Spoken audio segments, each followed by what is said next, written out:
Por que o filósofo estoico Marco Aurélio, imperador romano, foi às guerras, mesmo sendo um filósofo estoico?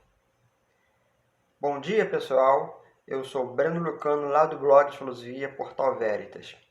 Antes de nós trabalharmos esses temas, eu peço para que você se inscreva no nosso canal, assine as notificações e compartilhe esse vídeo à vontade.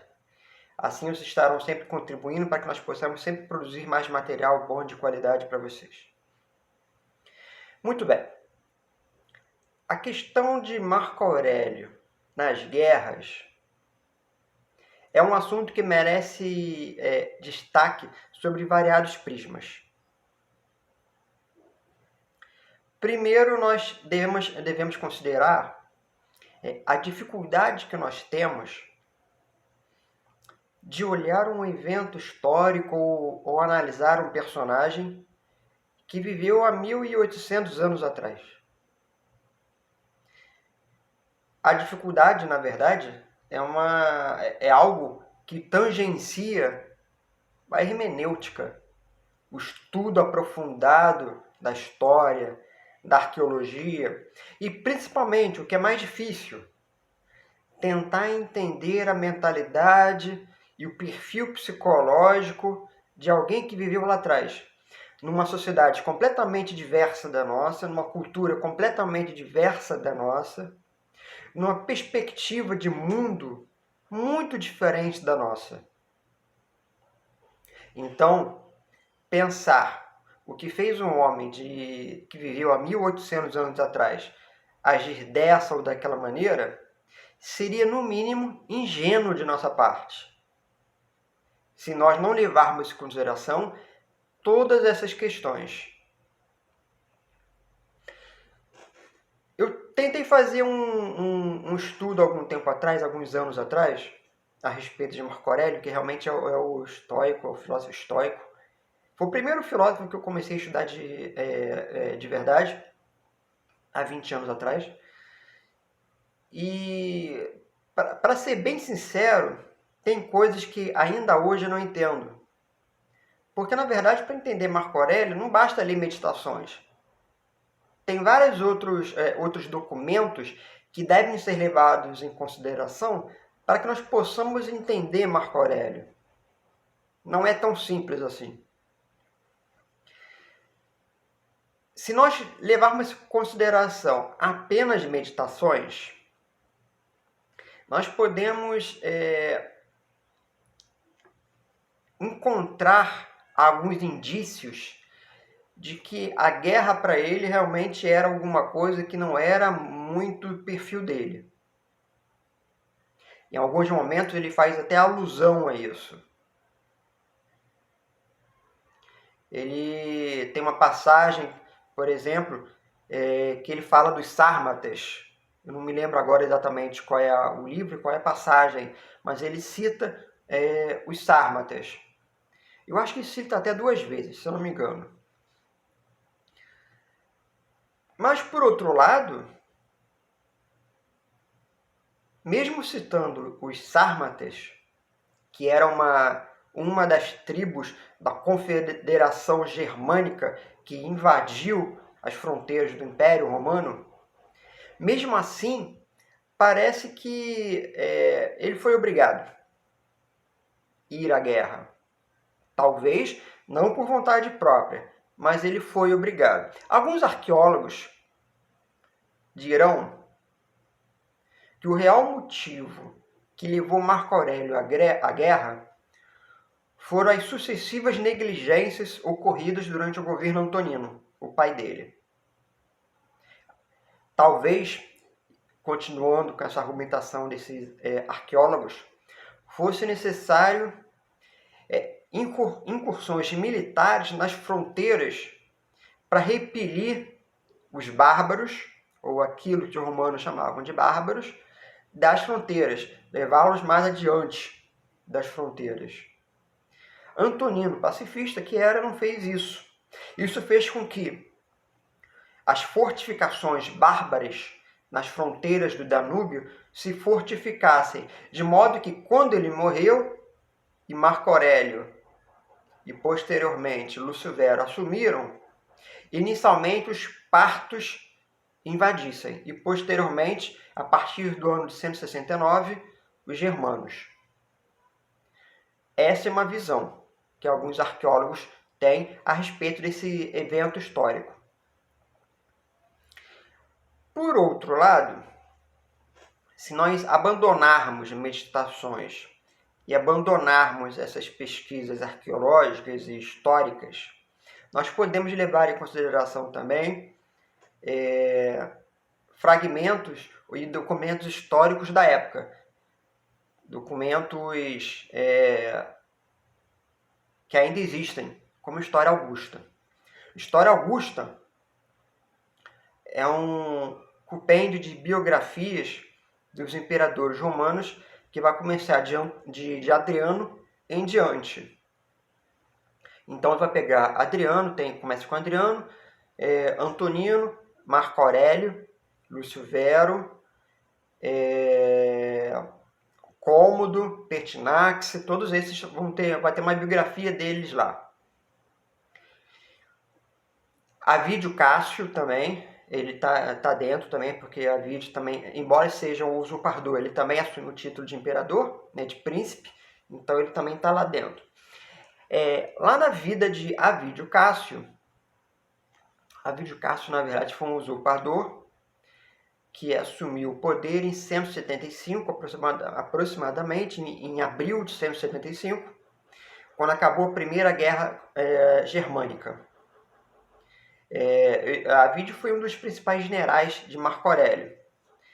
Provavelmente, pelo menos é o que dizem, ele fez um conluio com Faustina, a imperatriz, esposa de Marco Aurélio, e assumiu o poder por alguns meses. Se não me engano, em junho, julho, ele foi assassinado pelos legionários, quando descobriram que, na verdade, Marco Aurélio estava vivo, ele não morreu na guerra. Muito bem. Então, na vida de Avídio Cássio, lá em História Augusta, existe um longo discurso que Marco Aurélio faz no Senado por ocasião da morte de Avídio Cássio, que é um discurso que eu gosto muito, e nesse discurso ele dá a entender assim que Avídio Cássio ele foi morto pelos legionários, mas também não foi morto de bom grado. Por ele, Marco Aurélio, Avídio Cássio, traidor, usurpador, teria sido perdoado. Os bens dele, da família, das esposas, dos filhos, não teriam sido confiscados pelo Estado como parece ter sido na época. Pelo menos o que nos leva a crer, tendo em vista esse discurso. Então, me parece que o Marco Aurélio, pelo menos de História Augusta, e essa, na verdade, é uma crítica que eu faço, e é um objeto de pesquisa minha que eu vou fazer ainda no futuro, e eu ainda tenho essa ideia. Me parece que esse Marco Aurélio de História Augusta, o filósofo, o guerreiro, aquele que ocupa 2 livros inteiros de História Augusta só sobre a biografia dele, ele foi pintado com uma coloração bastante cristã. Essa é uma crítica que eu fiz e que eu reparei isso. Até porque História Augusta não é um documento que foi escrito enquanto Marco Aurélio estava vivo. Ele foi escrito no século IV, mais ou menos, na época de Diocleciano, da tetrarquia.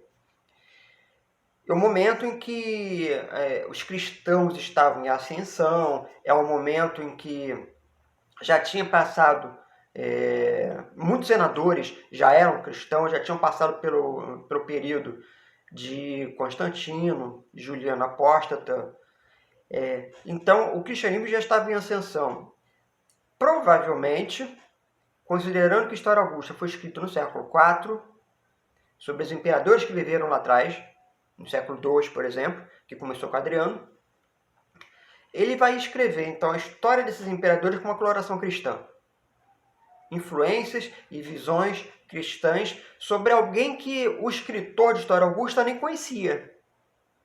Até porque o que nos resta hoje é uma tradição segundo a qual História Augusta foi escrito por 4 autores diferentes.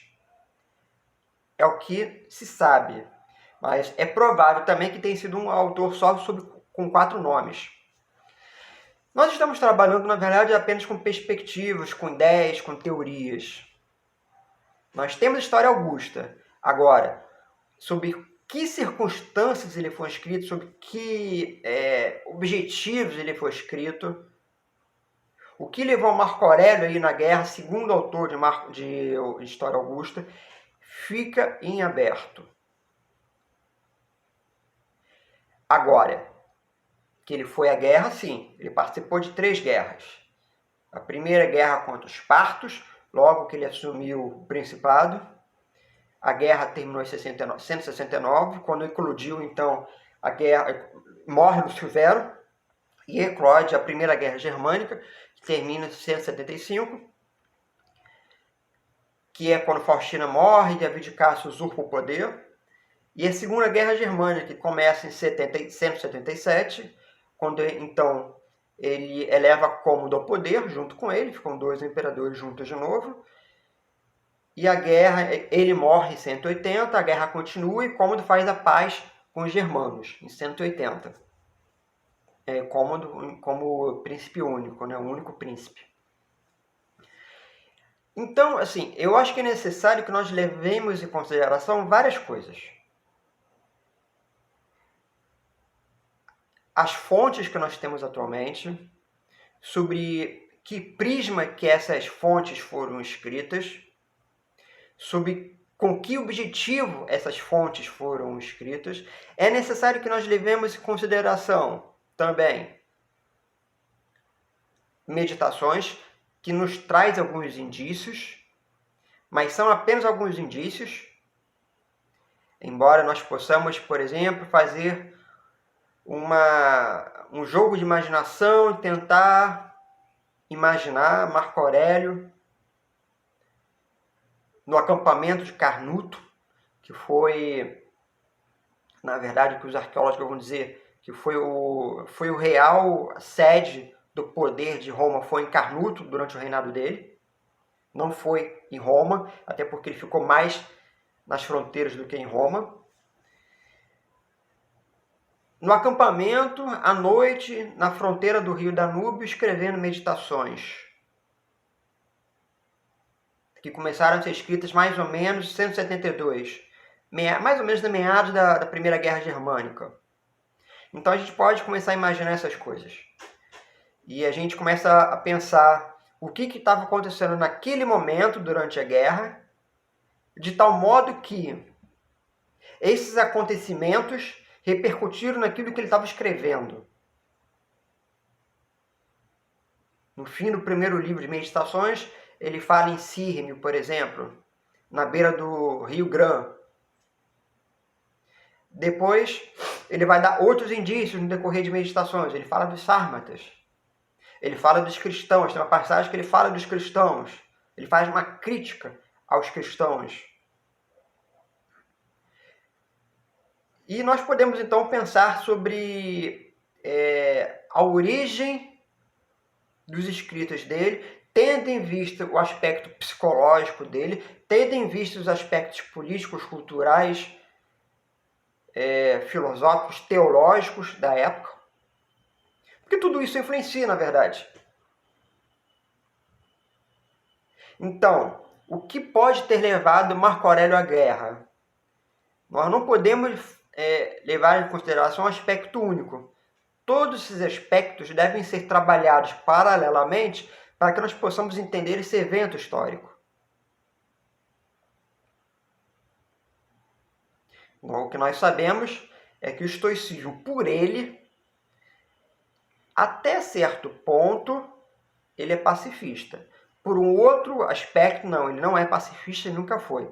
Se nós levarmos em consideração alguns estoicos que morreram, que foram mortos, executados ou banidos, exilados em função do próprio estoicismo, né, que vai fazer, o que na verdade vai remontar o aspecto político do estoicismo e revolucionário do estoicismo, na medida que os estoicos combatiam os imperadores, combatiam a elite econômica e política da época.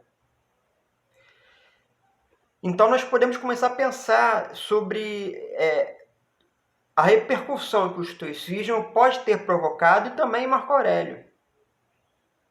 Será que Marco Aurélio foi um pacifista que tentava unificar o todo que reside nele, no todo do mundo?